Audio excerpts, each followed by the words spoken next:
My grandmother was an editor for Lippincott's in New York City, and she is the editor of Harper Lee's To Kill a Mockingbird. Let's open this up. And... May I? To yes. my beloved Tay, with all the love in my heart, Nell. And then we have To Kill a Mockingbird. It's the first edition.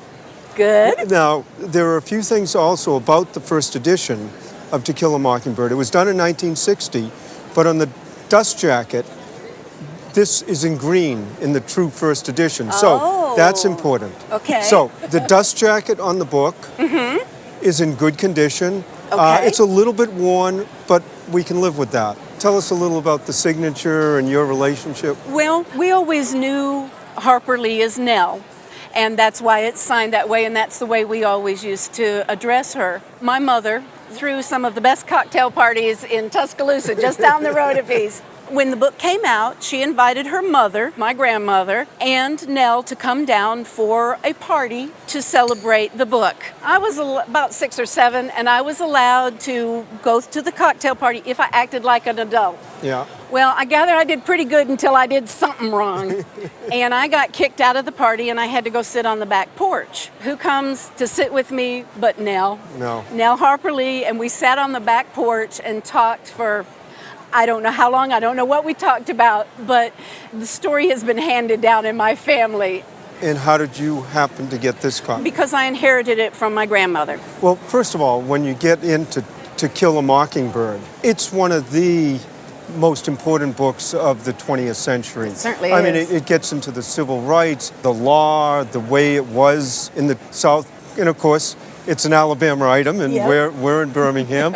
And then not only was the book great, but then the movie was a spectacular movie. I think it blew everybody away. I've read a few things of Harper Lee, or Nell, as you say.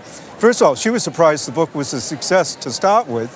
And then she said that the screenplay and the script and Gregory Peck were probably one of the best adaptations, because usually authors hate the adaptations from their books. But this one was fabulous, and it really has become an iconic item. And iconic items tend to also get well collected. Do you have a sense of what you think it might be worth? Not really. I mean, I would like to think that it's worth a few $100s. I mean, because they have printed this book many, many, many times. Well, but even though this is the first. This is the first, and it's not only inscribed, but it's inscribed to her editor. You can't produce a good book without a good editor. So that's even a more important thing. When I was first thinking about the price on this, I was saying it's easily retail $12,000 to $15,000.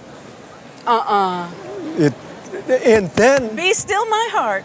Okay. And then this is one of those that it's not going to go down. It'll probably go higher. So give me a little time and I'd up it a little for you. But it's a fabulous book. A first edition, if you had it in this condition, without the inscription and signature, would probably be $6,000 to $8,000. Okay.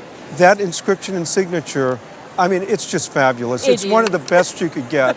I suppose if her next door neighbor was inscribed to Truman Capote, people might like that. But this is probably a very close second to that. Good deal.